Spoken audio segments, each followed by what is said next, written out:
The famous Albert Einstein once said, "If you can't explain it simply, you don't understand it well enough." Great quote. If you're a teacher looking to improve, today's episode is about that. Get ready. Here we go right after this intro.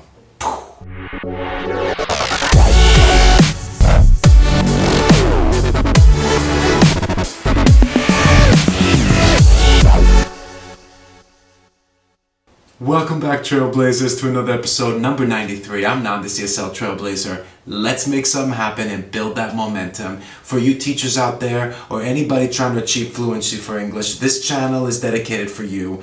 And if you don't want to miss an episode, or teacher tips, or lesson ideas that I give away for free to teachers, there's a link below this video right there that will take you to the website, nandis.eu, where you can submit your email and get the Freshen Up Fridays newsletter. I send it out about once a month, and you can stay updated. But without further ado, let's get on to those tips that can help some of you teachers improve your teaching. So the first one is understand the culture of your students. And what I mean by that is, wherever you're working, you're going to be in a culture that's different from our English-speaking cultures.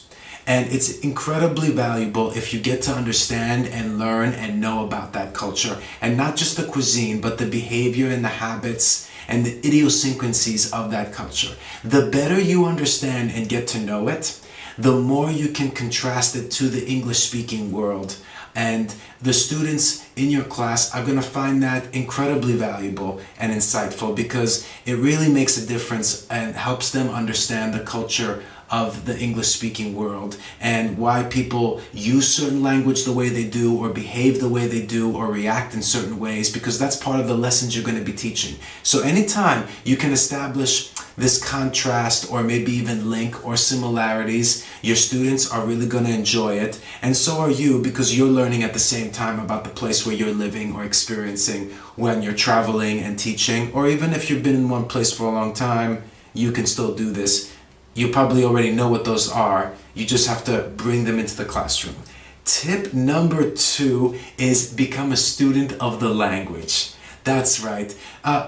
Everybody needs to become a master at their craft. Whether you're Ronaldo or Messi in football, or anybody that has become this master in what they do, in writing, in music, whatever, you need to study that craft. And in this case, for us ESL teachers, that's English. And maybe we're native speakers and we get a lot of privilege and we get a lot of extra, status with that. But that doesn't mean that we're masters of the language. We might be fluent communicators, but we don't know how the language works very well, especially at the beginning. So dedicating your time and effort to understand the language and learn it, the grammar, and the vocabulary, especially the combination of words and how they go together, collocations that are very common and ones that are not so, that's going to be critical in your students noticing that you are knowledgeable and you know what you're talking about when you're explaining things to them. This links to my Albert Einstein quote that I started this episode with.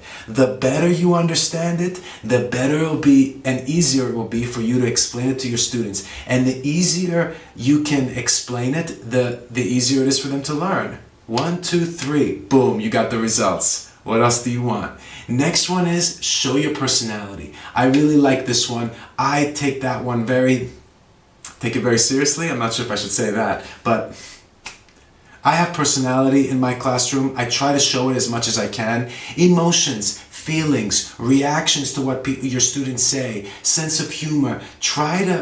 Not everybody is extroverted, and not everybody is very talkative or sociable. And if you're a teacher that's maybe a little bit more introverted in that sense, that's okay. We're all different. I completely understand. But you can make an effort to just show a little bit of who you are, and your personality goes a long way in improving that aura or atmosphere in the classroom. Yes, your students are going to look for that to get to know you better, and if you can show a little bit of personality, it's going to add that bit of kick, spice, so to speak, to your lessons, which is always an extra bonus. We're looking for that edge, and these tips are meant to give us that edge. Okay, so personality matters. Remember that. Again, next tip Get them out of their comfort zone. I mean them, the students, okay? And what I mean by that is, don't just make everybody happy. Don't let students always sit with their friends or the people that they prefer to talk to.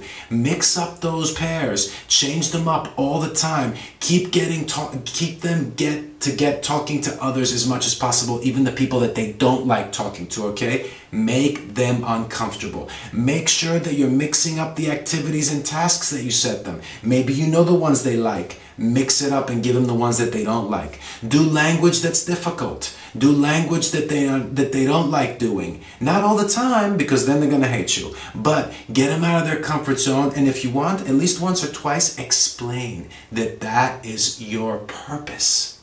You want them to get out of their comfort zone. Because guess what?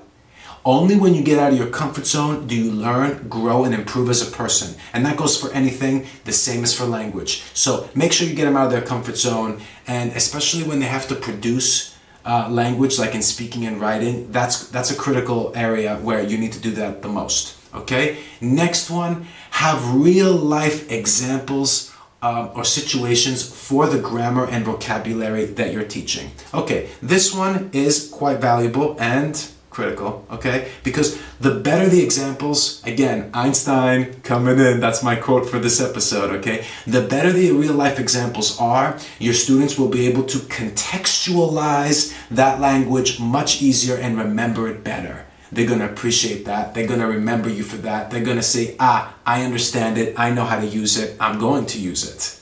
Boom. Right there. Those are the tips that are going to make all the difference. In my personal experience, they've worked very well. A little bit of each. You don't have to do them all at once. Just take them one at a time. All right? Bonus, learn their names if you have a big class, more than 20 students. Don't hesitate. Make sure you get those names down. Students like that. They're going to know, oh, this teacher knows who I am. They know my name. That feels good. I'm going to try. They care. They care. Remember that. Make something happen. Build that momentum. I'm Nan, the CSL Trailblazer. Hope you found those tips valuable. Share if you care. Your viewership matters. I appreciate it. And stay tuned for next week's episode. There's going to be teacher don'ts, which kind of links to this one. Hope you found those tips helpful. See you next week. Later.